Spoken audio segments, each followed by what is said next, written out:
Hello friends, ఈ లోకంలో చాలామంది ఎంత డబ్బు మరియు ఆస్తి సంపాదించినా వారు చనిపోయిన తర్వాత వారితో పాటు తీసుకుని వెళ్ళలేరు. కానీ ఈ కథ వింటే దేనినైనా మన వెంట తీసుకుని వెళ్ళిపోవచ్చు. అది ఎలాగో ఇప్పుడు చూద్దాం. ముందుగా ఈ వీడియోని లైక్ చేసి మన ఛానల్ సబ్స్క్రైబ్ చేసుకోండి. ఒక వ్యాపారవేత్త ఎలాగైనా ధనం సంపాదించాలని చాలా కష్టపడి కోట్ల రూపాయలు సంపాదించాడు.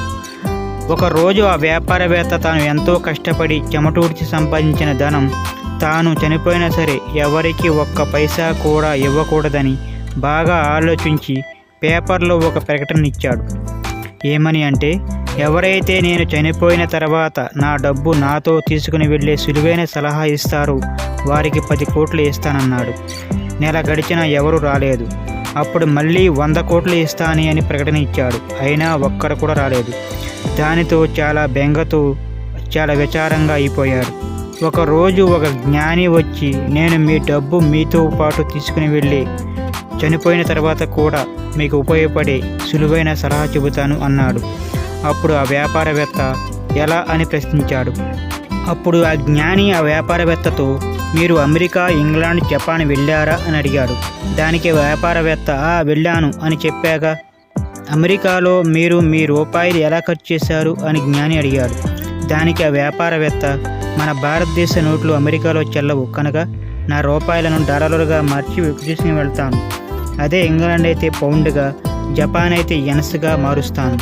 ఇలా ఏ దేశం వెళ్తే ఆ దేశ కరెన్సీ కింద నా రూపాయలను మార్చి తీసుకుని వెళ్తాను అని అన్నాడు.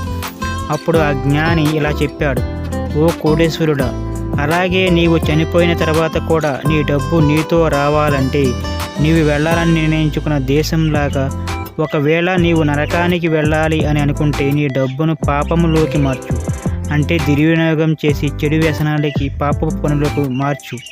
లేదా ఒకవేళ నీవు దేవలోకానికి వెళ్ళాలనుకుంటే నీ డబ్బును దాన ధర్మములు చేసి పుణ్యంగా మార్చుకు అని చెప్పగానే ఆ ధనవంతునికి జ్ఞానోదయం కలిగి ఆ జ్ఞానికి 100 కోట్లు తీసుకోమంటాడు.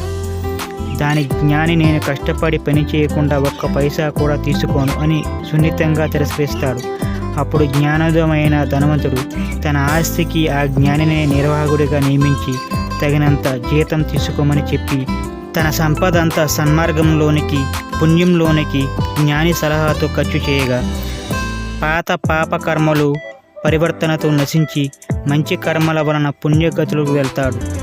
ఇదండి మానవుడి సంపద మానవునితో వచ్చే విధానం. మనం కష్టపడి సంపాదించినది మంచి ధర్మ మార్గంలో ఖర్చు చేసి పుణ్యంగా మార్చి మనతో తీసుకుని వెళ్దామా, లేదా ఇక మీ ఇష్టమే. ఏమంటారు ఫ్రెండ్స్? ఈ కథ మీకు నచ్చినట్లయితే లైక్ చేయండి, షేర్ చేయండి. ఇలాంటి మరిన్ని వీడియోల కోసం మన ఛానల్ని సబ్స్క్రైబ్ చేయండి. Thank you.